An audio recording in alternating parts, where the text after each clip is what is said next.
नमस्कार, मी केरन प्रतिनिधी सचिन भोसले. आज आपण शेतकऱ्यांच्या प्लॉटवरती आलोय. सर, आपली ओळख सांगा बरं. माझं नाव भरत किसन चोरमले, मुक्काम पोस्ट भाडळी, खुर्द, तालुका फलटण, जिल्हा सातारा. आता या प्लॉटला आपण केरन टेक्नॉलॉजी बीज प्रक्रियेपासून वापरली. काय फायदा झाला त्याचा? बीज प्रक्रियेपासून वापरल्यामुळे इथं उगवण क्षमता ही सगळी चांगली झालेली आहे. 100% उगवण क्षमता झाली. आणि उगवण क्षमता इथं बघा, पावसाळ्याच्या दिवसामध्ये कूज होत असते बियाची, रोपाची. तर इथं आपल्याला कूज अजिबात झाली, रोगराई आणि मर आली नाही. हा, मर आली नाही. जमिनीतून सोडल्यानंतर मातीमध्ये काय बदल झाला? मातीमध्ये बघा, आज चहापत्ती सारखी माती, कालच पाणी दिलेलं आहे. कालच पाणी दिलेलं आहे, तरी बघा कोणताही कांदा असा उपटला ना तरी एकदम हे बघा असं झटकलं तरी माती मोकळी होती. आणि फणी बद्दल काय सांगाल? फणीमध्ये याच्यामध्ये साधारणपणे 17 ते 18 फुटवे निघालेले आहे.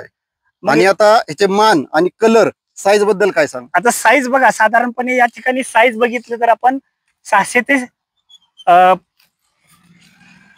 चांगली साईज आहे, मोठी साईज आहे. बघू शकता पांढऱ्या मुळ्यांचा जारवा बघू शकता. जाड एकदम पांढऱ्या मुळ्या आहेत आणि सगळा कांदा एकसारखा कांदा आहे. आता जवळपास 4 महिने आणि 10-12 दिवस झालेत तुमचे. 126 दिवसाचा कांदा झाला. ग्रीनरी भरपूर आहे खूप. अगदी पाठीमागे पाहिलं तर आपण कांदा अजून हिरवीगार आहे. एकंदरीत टेक्नॉलॉजी वापरून आपण समाधानी आहे का? 100% समाधानी आहे. इतर शेतकऱ्यांना काय सांगाल?